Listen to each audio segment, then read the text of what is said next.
पिछले वर्ष जब प्रभु रामचंद्र जी का मंदिर जब प्रकट हो गया अयोध्या में, भू अयोध्या में, साकेत धाम में तो निरंतर है, तब हर कोई यही गा रहे थे ना, राम आएंगे मेरे झोपड़ी के भाग आज, राम आएंगे। तो ये राम आएंगे कई दिनों से चलता रहा। तो हमने एक कविता लिखी, राम नहीं आएंगे। तो उस कविता से हम उसको समझकर आज विराम देंगे। हमने लिखा था, मन में काम हो तो राम नहीं आएंगे, इच्छा द्वेष हो तो राम नहीं आएंगे, जो ना सबके भलाई की हो भावना, चाहे धाम जाओ राम नहीं आएंगे।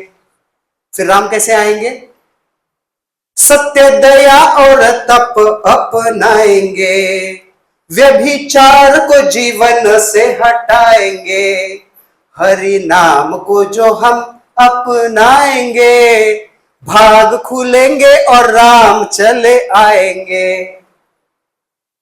तो राम ऐसे ही आने वाले नहीं है। जय श्री राम जय श्री राम जय श्री राम, मन में काम,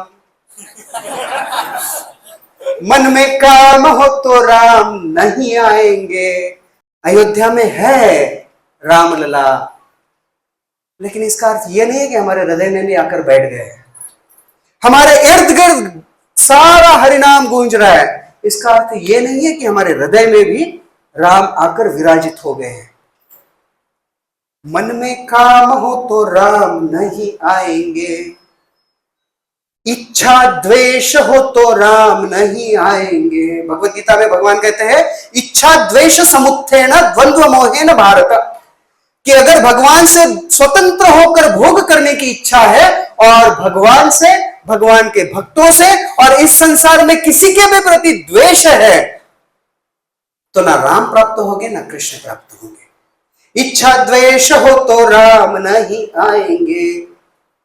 अगर सिर्फ अपना ही भला करना चाहते हैं, अपना काम बनता, सिर्फ अपना भला हो और किसी और के बारे में कोई चिंता नहीं है, कुछ लेना देना नहीं है, जो ना सबके भलाई की हो भावना, फिर चाहे कितनी बार धाम चले जाओ, चाहे धाम जाओ राम नहीं आएंगे, नहीं आएंगे राम हमारे हृदय में। अब राम कैसे आएंगे? भले मैंने कविता में लिखा, लेकिन बताया प्रभुपाद जी ने।